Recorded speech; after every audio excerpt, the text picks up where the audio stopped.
एक आदमी ने एक बहुत ही खूबसूरत लड़की से शादी की। शादी के बाद दोनों की ज़िंदगी बहुत प्यार से गुजर रही थी। वह उसे बहुत चाहता था और उसकी खूबसूरती की हमेशा तारीफ किया करता था। लेकिन कुछ महीनों बाद लड़की को चर्म रोग से ग्रसित हो गई और धीरे धीरे उसकी खूबसूरती जाने लगी। खुद को इस तरह देख उसके मन में डर समाने लगा कि यदि वह बदसूरत हो गई तो उसका पति उससे नफरत करने लगेगा और वह उसकी नफरत बर्दाश्त नहीं कर पाएगी। इस बीच एक दिन पति को किसी काम से शहर से बाहर जाना पड़ा।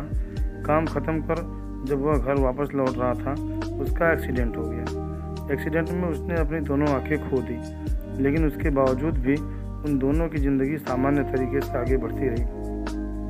समय गुजरता रहा और अपने चर्म रोग के कारण लड़की ने अपनी खूबसूरती पूरी तरह गंवा दी। वह बदसूरत हो गई, लेकिन अंधे पति को इस बारे में कुछ भी पता नहीं था, इसलिए उसका उनके खुशहाल विवाहित जीवन पर कोई प्रभाव नहीं पड़ा।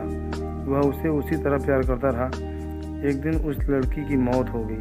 पति अब अकेला हो गया था। वह बहुत दुखी था। वह उस शहर को छोड़कर जाना चाहता था।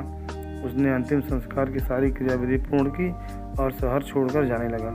तभी एक आदमी ने पीछे से उसे पुकारा और पास आकर कहा, अब तुम बिना सहारे के अकेले कैसे चल पाओगे? इतने साल तो तुम्हारी पत्नी तुम्हारी मदद किया करती थी।